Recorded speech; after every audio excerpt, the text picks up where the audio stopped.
హైదరాబాద్ నగరంలోని మల్కాజ్గిరిలో దారుణం చోటు చేసుకుంది. జవహర్ నగర్ పోలీస్ స్టేషన్ పరిధిలో రియల్టర్ వెంకటరత్నంను దారుణంగా దుండగులు అతి కిరాతకంగా హతమార్చారు. స్కూటీపై వెళ్తున్న రియల్టర్ని వెంబడించి మరీ హత్య చేశారు. నడి రోడ్డుపై కత్తులతో పొడిచి తుపాకీతో కాల్చి చంపేశారు. సాకేత్ కాలనీ పోస్టర్ బిల్లా బంగ్లా స్కూల్ సమీపంలో ఈ ఘటన చోటు చేసుకుంది. స్థానికుల సమాచారంతో పోలీసులు అక్కడికి చేరుకుని పరిశీలించారు. కేసు నమోదు చేసి దర్యాప్తు చేస్తున్నారు. వెంకటరత్నంపై ధూల్పేటలో రౌడీ షీట్ ఉన్నట్టు గుర్తించారు. గతంలో జంట హత్యల కేసులో ఆయన నిందితుడిగా ఉన్నారు. ప్రత్యర్థులు చంపి ఉంటారా, ఇతర కారణాలు ఏమైనా ఉన్నాయా అనే కోణంలో పోలీసులు విచారిస్తున్నారు. దీనికి సంబంధించిన పూర్తి వివరాలు మా ప్రతినిధి విశాల్ అడిగి తెలుసుకునే ప్రయత్నిద్దాం. విశాల్. రైట్ పవన్. ఇప్పటి వరకు హైదరాబాద్ కమిషనరేట్ పరిధిలోనే మనకి ఈ నడి రోడ్డు మీద దారుణ హత్యలు లాంటివి వినిపించేటివి. తాజాగా రాచకొండ కమిషనరేట్ పరిధిలో కూడా ఒక దారుణ హత్య జరిగిన ఘటన వెలుగులోకి వచ్చింది. రియల్ ఎస్టేట్ వ్యాపారి వెంకటరత్నం అనే వ్యక్తిని కొంతమంది గుర్తు తెలియని వ్యక్తులు దారుణంగా వెంబడించి తనని హత్య చేసి అక్కడి నుంచి వెళ్ళిపోయారని తెలిసింది. ముఖ్యంగా రాచకొండ కమిషనరేట్ పరిధిలోని జవహర్ నగర్ పోలీస్ స్టేషన్ పరిధిలో సాకేత్ కాలనీలో ఈ దారుణ ఘటన జరిగింది.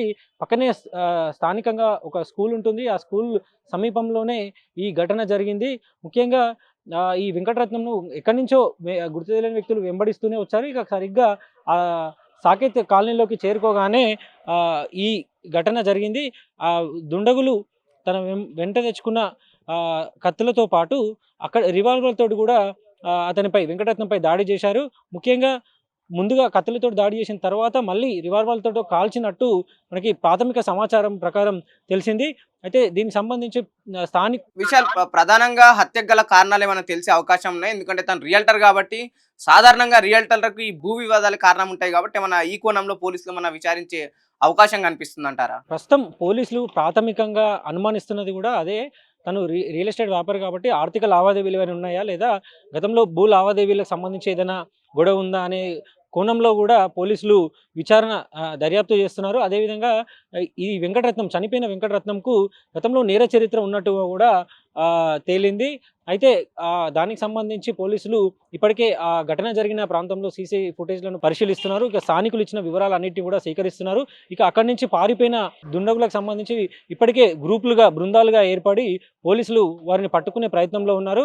అయితే గత కొన్ని రోజులుగా హైదరాబాద్ కమిషనరేట్ పరిధిలోనే ఈ దారుణ హత్యలు లాంటివి వెలుగులోకి వచ్చేటివి. కానీ తాజాగా మేడ్చల్ మల్కాజ్గిరి జిల్లా రాచకొండ కమిషనరేట్ పరిధిలో కూడా చాలా రోజుల గ్యాప్ తర్వాత మళ్ళీ హత్య బహిరంగంగా, అంటే అందరూ చూస్తుండగానే నడి రోడ్డు మీద హత్య ఘటనలు మళ్ళీ వెలుగులోకి వచ్చాయి. అయితే దీనికి సంబంధించి పోలీసులు ఎంత వీలైనంత త్వరగా నిందితులని పట్టుకోవాలి అని ప్రయత్నం చేస్తున్నారు. ఇప్పటికే గ్రూపులుగా ఏర్పడి పోలీసులు జల్లెడ పడుతున్నారు. అంటే నిందితులు ఎంత దూరం పారిపోయి ఉంటారు, సీసీ కెమెరాలు అక్కడ సాకేత్ కాలనీ నుంచి మొదలుకొని వివిధ రూట్లలో ఎక్కడి నుంచి బయటికి వెళ్ళే అవకాశం ఉంటుంది, ఆ రూట్లన్నింటినీ కూడా పోలీసులు క్షుణ్ణంగా పరిశీలిస్తున్నారు.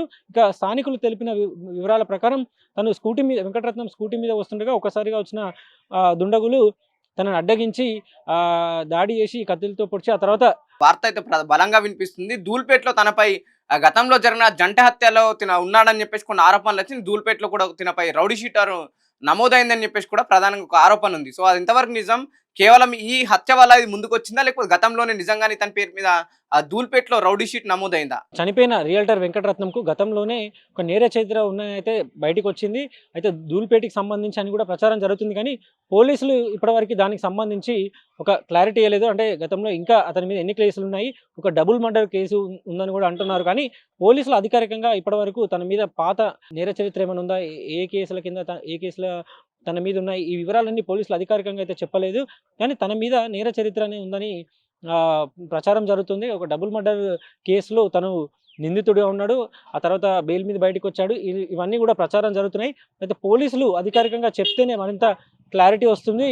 ప్రస్తుతానికి పోలీసులు బృందాలుగా ఏర్పడి నిందితులను పట్టుకునేందుకు ఎవరైతే ఈరోజు వెంకటరత్నంను దాడి చేశారో, అతని హత్యకు కారణమయ్యారో ఆ దుండగులందరినీ కూడా పట్టుకునేందుకు పోలీసులు బృందాలుగా విడిపోయి వాళ్ళని పట్టుకునే పనిలో ఉన్నారు. పవన్, చనిపోయిన రియల్టర్ వెంకటరత్నంకు గతంలోనే ఒక నేర చరిత్ర ఉన్నాయైతే బయటకు వచ్చింది.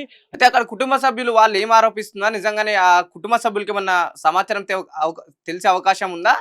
తెలిసిన వాళ్ళే హత్య చేసి ఉంటారా, లేకుంటే ఎవరైనా దుండగులు వచ్చి హత్య చేసి వెళ్ళారా? రైట్. ముఖ్యంగా దుండగులు హత్య చేసిన తర్వాత అక్కడే ఉన్న స్థానిక పబ్లిక్ వాళ్ళు స్థానికులు ఇచ్చిన సమాచారం మేరకు పోలీసులు ఫస్ట్ అక్కడ చేరుకున్నారు. ఆ తర్వాత ఆ కుటుంబ సభ్యులతోటి పరిచయాలు ఉన్న వాళ్ళు కూడా కొంతమంది నేరుగా కుటుంబ సభ్యులకి ఫోన్ చేసి చెప్పారని కూడా ఒకటి ప్రచారం జరుగుతుంది.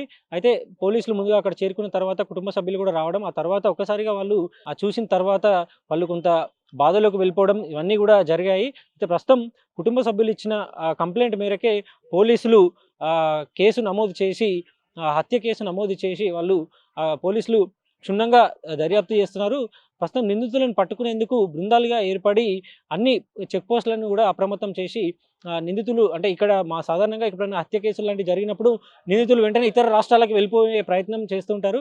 సో వాళ్ళని వీలైనంత త్వరగా అంటే ఘటన జరిగిన ఒక 2 గంటల లోపలనే వాళ్ళని పట్టుకునేందుకు ఒక అవకాశం ఎక్కువగా ఉంటాయని పోలీసులు వాళ్ళని మొత్తం చెక్ పోస్టులన్నిటిని కూడా అప్రమత్తం చేసి వాళ్ళని పట్టుకునేందుకు ప్రయత్నాలు చేస్తున్నారు పవన్. అంటే పర్టికులర్‌గా కుటుంబ సభ్యులు ఎవరినైనా అనుమానిస్తున్నారా? లేకుంటే కేవలం పోలీసుల పైనే వాళ్ళు పూర్తి స్థాయిలో ఆధారపడ్డ అవకాశం కనిపిస్తుందా అక్కడ?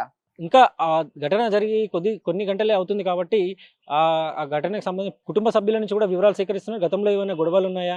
ఎవరినైనా అనుమానిస్తున్నారా? అని పోలీసులు కూడా కుటుంబ సభ్యులని అక్కడ కుటుంబ సభ్యుల నుంచి వివరాలు సేకరిస్తున్నారు. అనుమానితులు గనుక కుటుంబ సభ్యులు వాళ్ళ పేర్లు చెప్తే గనుక ఆ కోణంలో కూడా పోలీసులు విచారణ జరిపే అవకాశం ఉంటుంది. అదేవిధంగా కుటుంబ సభ్యులు అనుమానించిన పేర్లకి ఇతనికి ఏమైనా గొడవలున్నాయా? ఫోన్ రికార్డులు ఇవన్నీ కూడా పోలీసులు దర్యాప్తులో తేలుస్తారు. దీని తర్వాత ఒకవేళ నిందితులను పట్టుకున్న తర్వాత ఇంకా దీని వెనకాల అంటే వీళ్ళకి ఎవరైనా ఆర్డర్ ఇచ్చారా? లేదా వీళ్ళే వ్యక్తిగతంగా కక్ష పెంచుకొని ఈ పని చేశారా? ఇవన్నీ కూడా మనకి దర్యాప్తులో తేలుతాయి. ఆ తర్వాత వీళ్ళని కోర్టులో హాజరుపరుస్తారు. ఇవన్నీ ఒక నిందితులను పట్టుకున్న తర్వాత ఈ కార్యక్రమాలన్నీ జరుగుతాయి. ప్రస్తుతానికైతే దుండగులను పట్టుకోవడమే పోలీసుల ముందున్న ప్రధాన టార్గెట్‌గా మనకి తెలుస్తోంది పవన్.